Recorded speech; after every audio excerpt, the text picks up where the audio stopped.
তো এই হচ্ছে জগতী রেল স্টেশন, চলে আসলাম।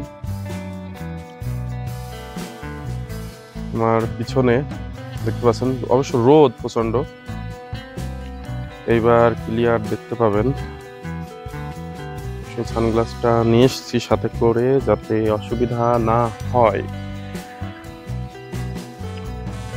তো রেল স্টেশনটার অবস্থা অবশ্য ভালো না, আপনার খুবই জরাজীর্ণ অবস্থা, তারপরে ভিতরে ভাঙা চোরা, মানে একেবারেই মানে অনুপযোগী হয়ে গিয়েছে, এটা আর আগের মতো নেই।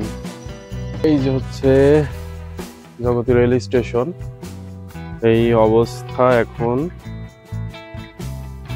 তারপরে ভিতরের অবস্থা আপনাদেরকে কি বলবো, ভিতরে মনে করেন যে পুরো মনে করেন ধ্বংসাবশেষ, এগুলো সব ধ্বংসাবশেষ, এরকম একটা অবস্থা আছে। ছাদ ভেঙে গিয়েছে উপর থেকে, সব নষ্ট এক কথায়। তো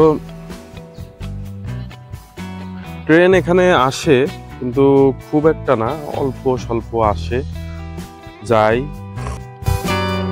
আর বিকেলবেলা হয়তো অল্প কিছু সময়ের জন্য ট্রেন থামে।